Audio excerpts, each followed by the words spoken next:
السلام عليكم ورحمة الله وبركاته.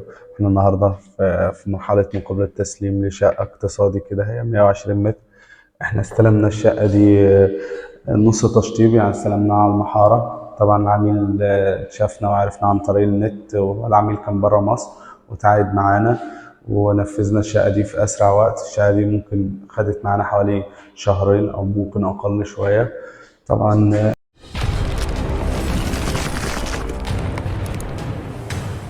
ده الريسبشن بتاع الشقة. هي الشقة بسيطة وصغيرة شوية، فاحنا اشتغلنا في السقف هنا على بلاطة جبسن بورد بسيطة جدا، وزعنا فيها الإضاءة بتاعتنا.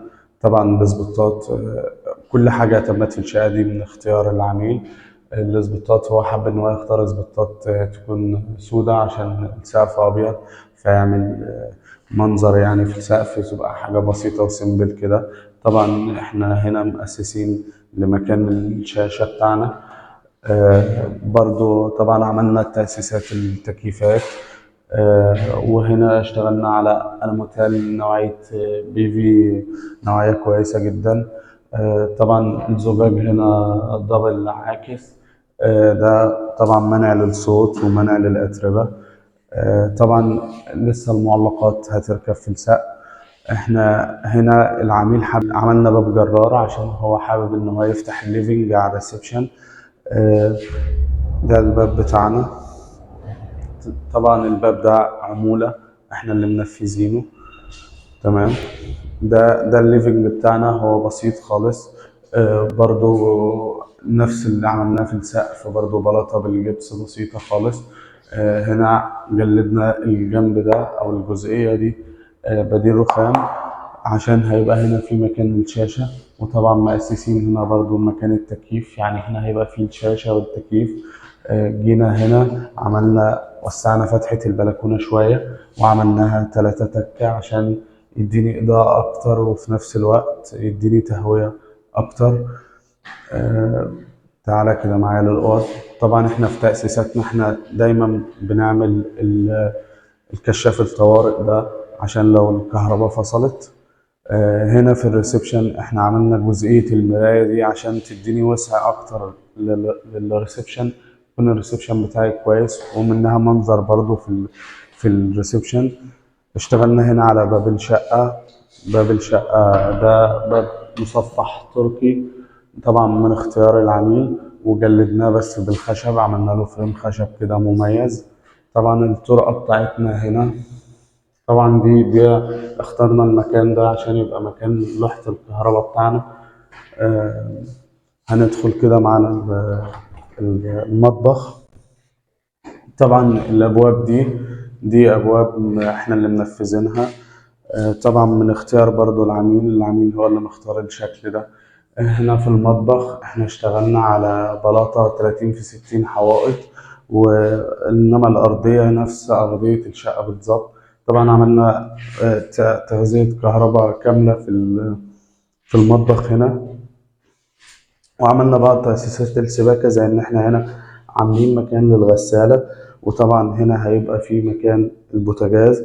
وطبعا هنا عملنا تأسيس للحوض وللفلتر. وهنا أسسنا مكان للسخان بتاعنا.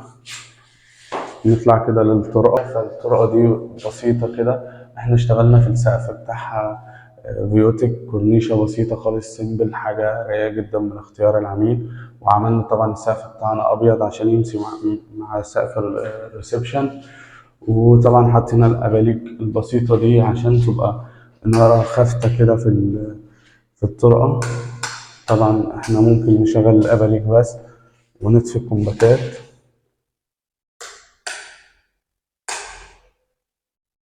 تمام.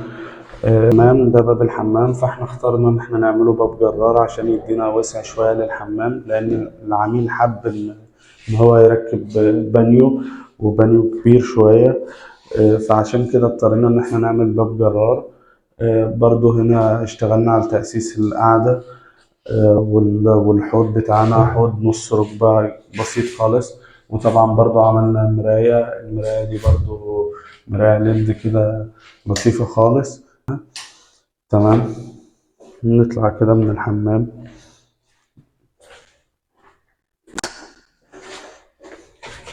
دي غرفة الماستر بتاعنا.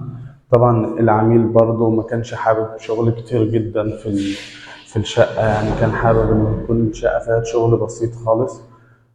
فدي غرفة الماستر. فاحنا برضو اشتغلنا في السقف نفس الكورنيشة البسيطة الفيوتك، كورنيشة رقيقة كده وجميلة. وطبعا لون دهان الشقة، هو كل الشقة مدهونة بلون واحد. تمام. كان ظهرية السرير هيبقى فيه هنا مكان برواز كده، احنا بيتم تنفيذه حاليا. وطبعا احنا مؤسسين هنا مكان للشاشة. تمام. وعملنا برضو حمام هنا بسيط كده داخلي لغرفة النوم يعني. تمام. وبرضو عملنا الباب بتاعه يكون باب جرار عشان يكون باب بسيط. طبعا مؤسسين هنا القعدة بتاعتنا. وهنا الحوض برضو مركبين حوض نص ركبة بسيط خالص. وطبعا هنا الخلاطات هي اريال ستاندر. تمام. ومؤسسين هنا تاني مكان للسخان، يعني لو العميل حب يركب أكتر من سخان في الشقة. تمام. وطبعا هنا برضو في مكان للدش، لو عميل حابب ان هو يركب الدش برضو هنا في غرفة الماستر. هندخل كده على غرفة الأطفال. هنا معايا كده.